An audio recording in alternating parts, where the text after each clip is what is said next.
Bonjour les excellents, dans cette vidéo, un exercice niveau première en spécialité NSI sur le chapitre de la boucle for. Allez, c'est parti.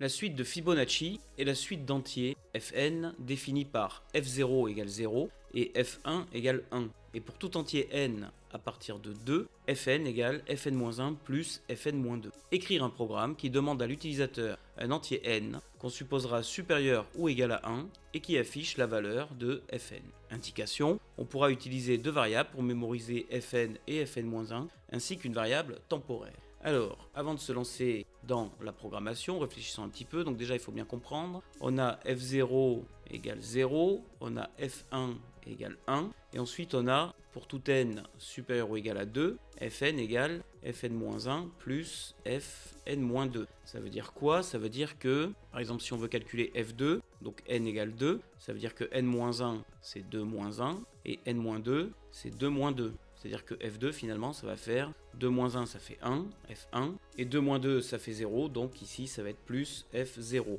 C'est-à-dire donc F1 on a dit c'est 1, F0 on a dit c'est 0, et donc la valeur de F2 c'est 1. Donc en fait quand on cherche Fn il faut faire la somme des deux valeurs précédentes. Par exemple F3, encore un petit exemple, ça va être du coup les deux valeurs précédentes F2 plus F1. C'est-à-dire 1, n'est-ce pas, puisque F2 on vient de le calculer ça fait 1, plus F1 égale 2. Donc qu'est-ce qu'on voit? On voit que pour calculer un certain Fn, on a besoin des deux valeurs précédentes.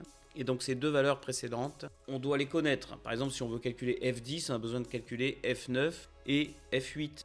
Pour calculer F9, on a besoin de F7 et F8. Pour calculer F8, on a besoin de F6 et F7, etc., etc., etc. Donc là, c'est un chapitre qui concerne la boucle for, un exercice d'application. Donc en fait, il va falloir faire une boucle for qui va nous permettre de calculer au fur et à mesure la valeur de Fn, n étant l'entier que l'utilisateur aura indiqué au programme.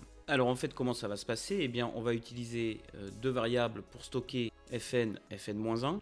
Par exemple, Fn, on va appeler cette variable f rang n, on va voir ce qu'on lui met comme valeur, et Fn-1, on va l'appeler f rang suivant, parce qu'évidemment, on ne peut pas mettre précédent, pardon, on ne peut pas mettre n-1.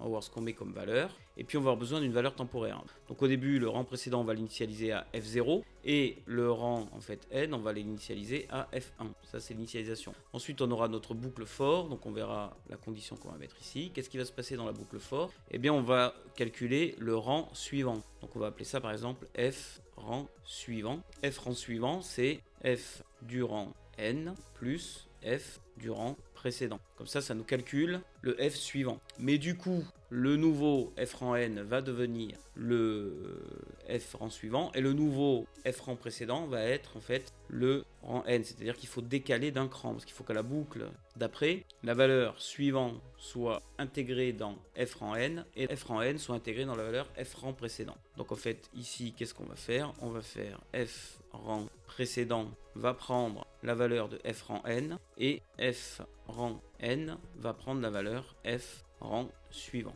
Et on va boucler boucle for jusqu'à temps qu'on arrive à avoir la valeur que l'utilisateur aura demandé. Alors on va passer dans le logiciel PyCharm.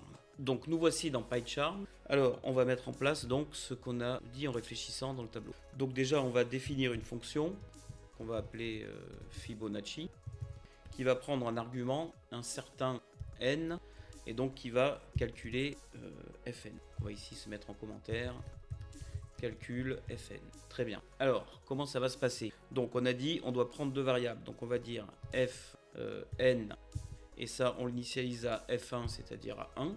Puis ensuite, f, alors on va l'appeler f, comme on a dit tout à l'heure, f rang, on va le noter comme ça, f rang n, à la valeur 1. Et puis f rang précédent, à la valeur donc initialisée à la valeur f0, c'est-à-dire 0. Ensuite, on va mettre une boucle for. Alors ici, on ne sait pas trop encore ce qu'on va mettre, on verra après. Mais dans la boucle for, donc, on va calculer f rang suivant. F rang suivant, c'est la somme des deux rangs d'avant. Donc c'est f rang n plus f rang précédent. Et puis ensuite, il faut qu'on mette à jour, donc, comme on l'a dit précédemment, f rang n et f rang précédent. C'est-à-dire que f rang précédent va maintenant prendre la valeur qu'avait f rang n. En fait, ce qui était rang n va devenir rang précédent au coup d'après. Et la valeur de f rang suivant qu'on vient de calculer, on va le stocker dans f rang n. C'est pour ça qu'on a dû prendre une variable temporaire f rang suivant. Voilà. Donc ici en commentaire, on peut mettre calcul f au rang suivant en fonction des deux précédents. Et ici, décale la valeur f rang n dans f rang précédent. Et celui-ci, c'est décale la valeur f rang suivant dans f rang n. Voilà. Maintenant, il faut réfléchir. Notre boucle for, en fait, combien de fois on va devoir l'exécuter. Donc nous, admettons, on effectue la boucle for une fois. Si on effectue la boucle for une fois, on va calculer f2 et puis finalement on s'arrête. Si on effectue la boucle for deux fois, la première fois on va calculer donc f2, puisque je rappelle on a initialisé à f1 et f0, donc la première boucle on va calculer f2, et la deuxième boucle on va calculer le rang suivant, c'est-à-dire f3. C'est-à-dire que quand on a besoin de calculer f3, il faut qu'on fasse la boucle deux fois. Quand on a besoin de calculer f4, il faut qu'on fasse la boucle trois fois. Donc en fait, si l'utilisateur veut calculer fn, il faut qu'on effectue la boucle n-1 fois. Par exemple, si on indique f2, on doit effectuer la boucle une fois. Donc, vous savez très bien que si par exemple on met for i in range n, si on met ça, vous avez dû voir ça en cours, Python va effectuer la boucle n fois et la valeur de i, ça va commencer à 0 et ça va se terminer à n-1, donc il va l'effectuer n fois. Mais nous, on vient d'expliquer qu'on voulait effectuer n-1 fois. Hein. Je rappelle, pour calculer f2 par exemple, on fait la boucle une seule fois. Donc ici, c'est pas n qu'on veut, mais n-1. Donc par exemple, si n vaut 2, n-1 vaut 1. Et donc quand on met for i in range 1, ce qui va se passer, c'est que i va prendre la valeur 0, et puis après c'est tout, ça s'arrête. Ça va pas jusqu'à 1. Si on met in range 2, i va prendre la valeur 0 et 1. Ça va jamais jusqu'au 2. Donc si on a mis n égale 2, n-1 vaut 1, et la boucle va s'effectuer qu'une seule fois avec la valeur de i égale 0. Donc ça nous garantit qu'on effectue le bon nombre de fois la boucle for. Et puis finalement, évidemment, on doit retourner la valeur donc calculée. Donc je rappelle, si on effectue la boucle une fois, on est en train de calculer f2. Et la valeur de f2, on la retrouve où? Eh bien on la retrouve à la fois dans f rang suivant et dans f rang n. Puisqu'ici à la fin de la boucle, ils sont égaux. Donc on va retourner par exemple f rang n. Voilà, donc là normalement ça devrait marcher. Alors ce qu'on va faire, c'est qu'on va tester ça. Et pour tester ça, on va appeler la fonction Fibonacci et puis on va faire un petit print Fibonacci et on va demander par exemple f2 et on va voir si ça marche. Donc je lance l'exécution et donc on nous dit f2 égale 1 qui correspond bien à ce qu'on avait calculé à la main dans le tableau. On va calculer f3 et on voit f3 égale 2. Très bien, c'est la valeur qu'on avait calculée. Et donc f4, on est censé obtenir quoi? F4, on est censé obtenir f3 plus f2, c'est-à-dire 2 plus 1, 3. Donc on va vérifier ça. Et voilà, ça marche parfaitement bien. On a bien obtenu la valeur 3. Alors, on a l'impression que c'est fini, mais pas tout à fait. Évidemment, on a testé avec 2, 3, 4, donc ça va marcher. Mais si on met par exemple 0, qu'est-ce qui se passe? Eh bien là, Fibonacci 0, ça nous renvoie 1. Donc là, il y a comme qui dirait un problème. Et oui, parce qu'en fait, si on met 0, bon, la boucle for ne va pas s'effectuer, n'est-ce pas? Puisque in range -1, donc ça va de 0 à -1, -1.